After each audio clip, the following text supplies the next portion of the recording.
بسم الله الرحمن الرحیم. امام مسلم رحمت اللہ علیہ اس اقوال د علماء لوی لوی خلقو د محدثینو آپ دې باندې راړي چې سند بیانول دا د دین نه دي. دیو جنا امام نووي رحمه الله ورته باب کې خود او په دې باب کې د دې ټول راتلونکي سبق خلاصه ذکر کړی دا چې سند بیانول دا د دین نه دي او روایت باندې نقل کې مگر د ثقاتو نه او جرح پر رواتو باندې چې چا څوک مجروحي نو دا جائز دا بلکې واجب دا او دا هغه غیبت نه چې هغه حرام دی چې د کومې منع راغلی دا بلکې دا چې دی نو دا مدافعات دی د دین نه او د شریعت مکرمه نه. غیبت د یو سړي بد بیانول د هغه د سپکاوي دپاره د هغه د ذلت دپاره او جرح چې دا نو د یو سړي بد بیانول دپاره د مدافعات د دین چې دین نه مدافعات وشي دین بچ پاتې شي نو جرح جائز دا غیبت هغه ناجائز دی. نو د جرح دا غیبت نه چې کوم ناجائز دی بلکې دا جائز دی. طالبان وی غیبت کوه پکې ثواب دی کتاب پریمان حواله ورکړي دي. نو د غیبت نه مراد د جرح جائز ده. امام مالک رحمت الله علیه وی لا يجوز حصول العلم من اربعات. فتح الملهم کې ذکر کړي د امام مالک رحمت الله علیه قول چې لا يجوز حصول العلم من اربعات. د څلور قسمه خلقنا د څلور قسمه علماؤنا علم مالا. یو د قمقلنا من سفیهن د قمقلنا قمقل مولا چی د استاد اثر په شاگرد باندې لازمه نیي نو چې څنګه استاد دی نو شاگرد هغه سي اثر علی نو د قمقل نه علم مالا تا به بې وقوفه کې قمقل به کې په داسې کارونو باندې واړی چې بیا به توم ستومانه بل به هم ستومانه. د قمقل مولانا علم مالا. دویم می مبتدین د بدعتینا ځکه هغه به په بدعت وخته کې ته په علم دی لګې چې الله رضا شي نو ته په بدعت او په ګم باندې اخته شي هغه د ذهن خراب کی بیا د علم څه فائدہ شو. دریم من کذاب د دروغ جنہ ځکه په دروغ باندې عادت کی او سلورم من کان عابدا زاهدا لیکن لیس له تعلق بعلم الحديث. من کان عابدا زاهدا لیکن لیس له تعلق بعلم الحديث. داغه چانه علم مالا چاغا زبرګ دی او نیکوکار دی خو په علم حدیث پورې تعلق نشته اند دې او پرسو پر نه دی خبر نو اساس برګانو نه علم مالا ځکه هغه بدلتا او چلو اندرا غړی او څه بدلتا وای او ته وای چې استاد ویلی دي نو چې په علم حدیث پوهه نه نو داغه نه علم مالا. شیخ القرآن الله دې په رحمتونو ولېږي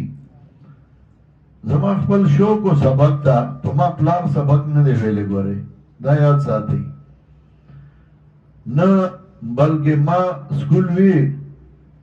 نو ما به زه طالبګيري کوم زه سبق وایم شیخ القرآن خو زورور سره وته چا غږ کولای شي چې ما به ورته وی زه علم کوم ځه مړه شوه سکول ته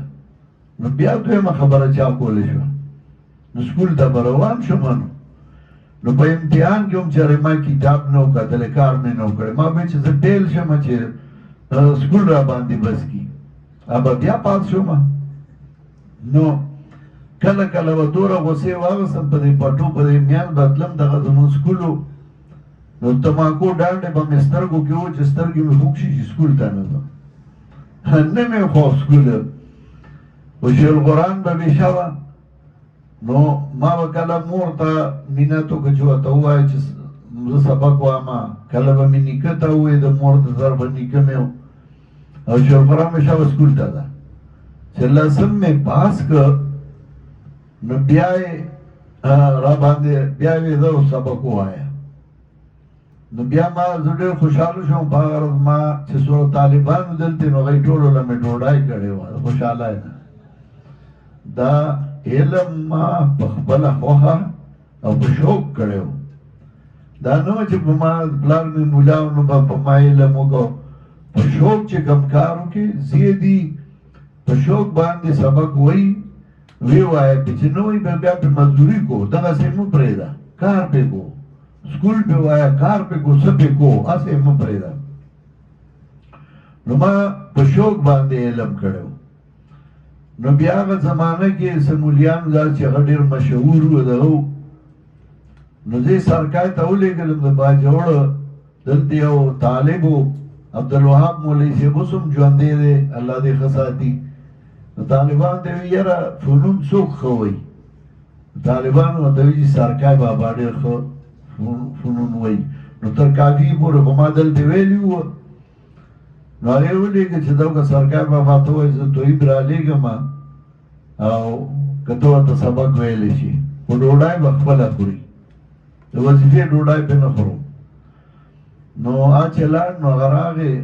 شیخ القرآن ته یې ویې هغه ویل چې زه خو به ډېر خوشحاله شم چې د شیخ زی راشي ده نو بیا زه لړم هغه را سره لاړ او هغه کال باندې چې څنګه لړم نو ما طالبانو ته درس د قرآن شروع کړ ځکه قرآن ما زده کړی و سکول وخت کې نو علم ما هلته سبق ووایي دوه درې څلور کاله بیا په ګوجرانواله کې بیا په پټن کې درې څلور کاله بیا په ویسا کې دا تقریبا 12 کاله تعلیمګري ما کړې وه او شیخ القرآن ته یو ځل ما مینت وکړم چې زه فلاني څخه ځم هلته وایي چې ډېر ښه سبقونه دي او هغه وخت کې هغه مولیان ډېر مشهور وو نو ما ته بلکل به نه دي وی هلته مه ځه حالانکې شاګرد دی او ښه نږدې و نو زه یې پرې نه ښودم ما ډېر مینت وکړ خو ما ته یې هغه نه به نه وایي سبق ځه فلاني ځای ته ورشه زه رستو پوه شوم او بیا مې شیخ القرآن ته دعاګانې کولې ما شکر دی چې دغه ځایونو ته یې زه نه وم پرېښودی یعنې که هغې ته تللی وم او د هغه د استادځای لیبل را باندې لګېدلی و د شاګردای بیا به داسې کار نه کېده نو زه هغه ځای ته نه وم پرېښودی نو د هغه سړي نه علم ماله چې هغه بېوقوف دی د هغه چا نه ماله چې هغه مبتدی دی د هغه چا نه ماله چې هغه کذاب دی د هغه چا نه ماله چې زبرګ دی خو پویه نه دی په علم حدیث باندې امام مالک رحمت الله علیه وایي دویم دی کې دا یو خبره پېژندل پکار دي چې په چا باندې جرح شوي نو د هغوی نه روایات ما له ثقاتو نه اعلی نو بعضې خلک داسې چې چا پې جرح کړي چا یې ښه ویلي صفت یې کړی نو هغې سره به څه کې نو بیا قاعده د جرح او تعدیل دا ده چې الجرح مقدم علی التعدیل جرح مقدمه ده په تعدیل باندې نو جرح به مقدم کې په تعدیل خو ګوره دې قاعده کې دننه یو بله خبره هم شته اذا لم یکن مشهورا بالامامه جرح مقدم په تعدیل ده او کله چې دغه سړی مشهور بالامامت نه یې په چا چې جرح شوي که مشهور بالامامتي نو بیا جرح مقدمه په تعدیل باندې نه ده ځکه دا دې دپاره وامه چې بعضې خلک وایي امام ابو حنیفه رحمت الله علیه باندې سفیان ثوري جرح کړې ده او خطیب بغدادي ذکر کړې ده نو هغه مجروح دی او جرح مقدمه ده په تعدیل نمون وایو جرح مقدم په تعدیل دا خو اذا لم یکن مشهورا بالامامه کله چې دا مجروح مشهور بالامامت نه نو کته وای سفیان ثوری جرح کړی دا په امام ابو حنیفه رحمت الله علیه باندې نو مون وای چې هغه مجروح شو نو بیا ابن ابي ذئب عبدالعزيز ابن ابي سلمہ ابن ابي ذئب عبدالعزيز ابن سلمہ عبد الرحمن ابن زید ابن اسلم عبد الرحمن ابن زید ابن اسلم محمد ابن اسحاق ابن ابي يحيى محمد ابن اسحاق ابن ابي يحيى او ابن ابي الزناد دې ټولو جرح کړل په امام مالک باندې ومو بیا هم مجروح شو دارنګ یحیی ابن معین هغه جرح کړل په امام شافعي رحمه الله یحیی ابن معین جرح کړل په امام شافعي رحمه الله نو هغه مجروح شو دارنګ حارث محاسبی هغه جرح کړل په امام احمد ابن حنبل رحمه الله نو هم مجروح شو بیا پاتې څوک شو طبقات شافعیہ د تاج الدین سبوکی کتاب دے طبقات شافعیہ د تاج الدین سبوکی اول جلد صفحہ 186 کې یو سل شپږاتیا کې هغه دا ذکر کړی او بیا تاج الدین سبوکی وایي ما من امام الا وقد طعن فيه طائنون وهلك فيه هالكون ما من امام الا وقد طعن فيه طائنون وهلك فيه هالكون یو امام داسې نشته چې داغه باره کې چا طعن نه ویلې داغه باره کې هلاکت طرف ته نه تللی نو جرح کو بار چا باندې شوی دي هر دور کې شوی دي په منګم کېږي په بلبم کېږي خو کله چې مشهور بالامامت نه نو جرح مقدم البتعدیل او چې مشهور بالامامت نو بیا خو د انسانانو طبای مختلفي نو چا بکړي جرح وغیره سره اعتبار نه نو دا قاعده پکې یاد ساتئ دا څنګه تاسو نیم ضرب وایي ومن لم يحكم بما انزل الله فاولئك هم الكافرون نو ټیک دی خو بیا بل ځای الله وایي چې فبسو حکما من اهلی و حکما من اهلها ولګي یو حاکم دار د سړي نو حاکم دار د ښځې نه نو ته بیا بل حاکم ګرځولې دغه سي يحكم به ذو عدل منكم فیصله وکړي په دې باندې وطن انصافدار تاسو نه ولته خود وطن انصافدار حاکم ګرځولې نو بیا کفر دی نو بعض خلک نیمه خبره والی نیمه پریدي په نیمه پوه شي نیمه باندې پوه نشي هغه سبب د هلاکت وګرځي دغه څه دلته امام نووي رحمه الله باب کې خود سند دین نه دی او روایت د ثقات نه علي او جرح دا جائز ده په دین کې دا د مدافعات د دین لپاره دا او دا هغه جرح دا غیبت نه چې کوم ناجائز ده بلکې دا جائز ده اوس په دې باندې اقوال ذکر کړي نو اول ذکر کړي هدا عن محمد بن سیرین قال ان هذا العلم دین فانظروا امن تاخذون دینکم دا علم چې دا دین دی علم حدیث دین دی فانظروا امن تاخذون دینکم نو ګورئ د چا نه دین علی نو سړی وګوره داغه نه دین والا چې صحیح سړی نو داغه نه خبره اله مخکې وبه قال حدثنا ابو جعفر محمد بن الصباح قال حدثنا اسماعيل بن زكريا عن عاصم الله عليه عن ابن سيرين قال لم يكونوا يسألون عن الاسناد فلما وقعت عن ابن سيرين قال لم يكونوا يسألون عن الاسناد نو دا علماء دا حدیثو چې دوی ورته تپوس کو د سند ولې فتنه وانا فلما وقعت الفتنه نو کله چې فتنه واقع شو قالوا سموا لنا رجالكم